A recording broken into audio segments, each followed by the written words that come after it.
This is Optimal Finance Daily, episode 794, Why You Need Multiple Sources of Retirement Income, by Darrow Kirkpatrick of CanIRetireYet.com. And I am Dan. I'm here each and every weekday reading to you from some of the very best blogs on personal finance. And a big thanks today to Blinkist for their support. Do you worry about never having the time to read as many books as you'd like? Blinkist is an app that you have to try. It's the only app that turns the best key points from thousands of nonfiction books into just 15 minutes you can read or listen to.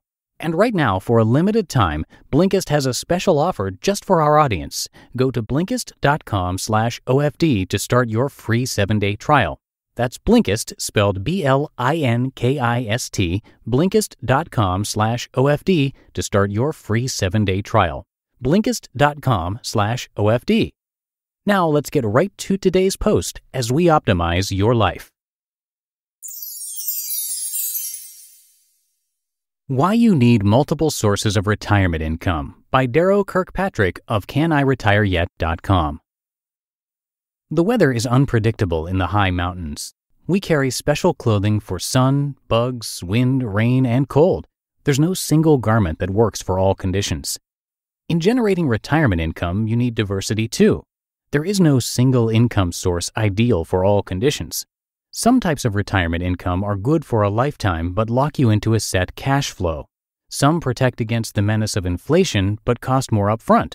Some maintain flexibility but expose you to market fluctuations. The only way to obtain true security in a modern retirement is to generate income from multiple sources, which, taken together, protect you from the range of financial risks. My framework for thinking about retirement income comes from Steve Vernon's excellent Money for Life. In his book, Vernon spells out 4 goals for retirement income: longevity protection, inflation protection, flexibility for emergencies or inheritance, and minimizing exposure to market risk. To this essential list, I'll add 2 goals of my own: solvency and simplicity. Let's explore each of these goals and the retirement income sources that can achieve them. Surveys show running out of money is one of retirees' greatest concerns. You need some level of retirement income to last your full lifetime, and yet you don't know how long that will be. Dying early is good news financially, but most of us would prefer the bad news of living longer. You can look at your personal and family health history and make some rough guesses about your likely life expectancy, but you can't be certain. This is the essential conundrum of retirement planning. How do you generate income for life? Fortunately, there are some answers. The retirement income sources that provide longevity protection by design are annuities, pensions, and Social Security. Over the decades of retirement, inflation is a serious threat. You have more control over your personal rate of inflation than most pundits allow, but you can't ignore its potential effects on a long retirement. At the historical inflation rate of about 3%, the value of your dollars will be cut in half in about 23 years. That's a time span that many of us, or our spouses, will live to experience. There are 2 ways to secure inflation protection in your retirement income. One is through contractual or legal guarantees, like an inflation rider on an annuity policy or Social Security's annual cost of living increase. The other way to obtain inflation protection is by owning the underlying assets that are inflating in value: businesses or stocks, real estate, commodities, rather than keeping much of your wealth in cash. The most important lesson of my early retirement so far has been this: stay flexible. Despite careful planning, our financial life has been less than predictable. Our tax returns have been dramatically different each year. Some of the news has been good: an inheritance, a modest income from this blog, but some of the news has been bad: medical bills, car repairs, travel expenses. Even though we are currently in our ideal retirement location, our feelings or needs could change and we could move on. That would be an expense. Like many, we want to pass on assets to worthy causes and the next generation when we die. That requires not locking all our wealth up in annuity contracts. How do you retain maximum flexibility in retirement income? The answer is simple: maintain a balanced, liquid portfolio of stocks, bonds, and cash. Unfortunately, stocks entail market risk. Stock prices fluctuate based on supply and demand and the economic cycle. For experienced long-term savers, this is not a problem. It comes with the territory of investing. But in retirement, when you must draw on your assets for income, when you must factor in an uncertain lifespan, when you may be battling physical or mental decline, Volatile assets are a serious issue. You can't necessarily wait out a market downturn in your 80s or 90s.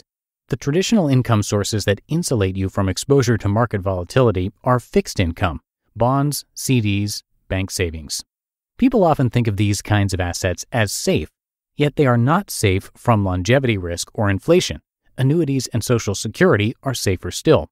They potentially protect against 3 risks: longevity, inflation, and market exposure. But with them, you lose flexibility. There is no access to your principal. And with annuities, in the worst case, there is solvency risk. Annuities are sold as a sure thing, an asset no different from owning a business or real estate. But in fact, an annuity is a contract with an insurance company. You are betting that company will stay in business to make regular income payments for decades. Under normal conditions, that shouldn't be a problem. Insurers are heavily regulated and insured, and most are highly profitable. But we aren't just concerned with normal conditions here. Under normal conditions, you can also put all your money in a broad-based stock index fund and come out way ahead of most other potential retirement income sources. It's when economic conditions are abnormally bad that we need to be especially concerned about solvency. And I'm not convinced that insurance companies would be any better off than the rest of us. If the economy is so weak that a diversified investment portfolio is permanently damaged, can we be certain that insurance company payments wouldn't be affected? The federal government may be marginally better off than insurance companies in a prolonged downturn. It can create money, after all, at the price of inflation. But without changes, Social Security will be insolvent in less than 2 decades. According to the annual report of the Board of Trustees, Social Security will only be able to pay out about 75% of scheduled benefits starting in 2033. So the bottom line is, the portions of your retirement income that depend on private or public pensions are only as good as the institution standing behind them. At some level, almost no retirement income source is free from solvency risk, but your risk is lower anywhere there is less bureaucracy. The more directly you own your assets, living on your own fully paid-up farmland would be the ideal, the less chance you will be affected by somebody else's bankruptcy. My final goal for retirement income is simplicity. Many seem to think that financial success is about technical sophistication or gaming the system, but my experience says the opposite. Wealth building is about transparency and simplicity. Spend less than you make, grow the savings, and don't lose it. It's much easier to accomplish this if you minimize the moving parts. The often unseen risk of complexity is that you may not be getting what you think you are. And that's truer than ever in retirement, when you are less and less able or inclined to manage exotic financial assets. What's the simplest way to maintain simplicity? Reduce the number of your financial holdings and reduce their cost. Expenses have proven a highly reliable negative indicator. High costs typically mean high complexity, low returns, and bad news. Ultimately, most retirees will need multiple sources of income just to make ends meet, but there's an equally important reason to seek multiple streams of income in retirement. Financial security in your later years requires meeting the competing goals of longevity protection, inflation protection, flexibility, reduced volatility, solvency, and simplicity. Given that no single retirement income source achieves all of those goals on its own, you will need more than one source of income in retirement. For maximum security, most retirees will want one income stream that is market-based, stocks, one that is insurance-based, annuity, and one that is socially based, pension or Social Security. With those 3 types of income in place, you will be prepared for any kind of retirement weather. You just listened to the post titled, "Why You Need Multiple Sources of Retirement Income" by Darrow Kirkpatrick of CanIRetireYet.com.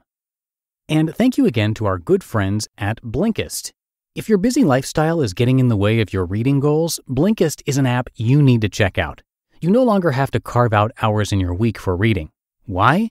Because Blinkist turns nonfiction books into 15-minute super summaries that you can read or listen to. Popular books like Rich Dad, Poor Dad by Robert T. Kiyosaki and How to Win Friends and Influence People by Dale Carnegie are some of the books that are highly recommended on Blinkist. I was able to finish a book or more a day as I went about my normal activities. So try it out for yourself today. Right now, for a limited time, Blinkist has a special offer just for our audience. Go to Blinkist.com/OFD to start your free 7-day trial. That's Blinkist, spelled Blinkist, Blinkist.com/OFD to start your free 7-day trial. Blinkist.com/OFD. And that's going to do it for today. Thank you so much for being here and for listening each and every day. And I will see you back here tomorrow to wrap up the week in the Friday show, where your optimal life awaits.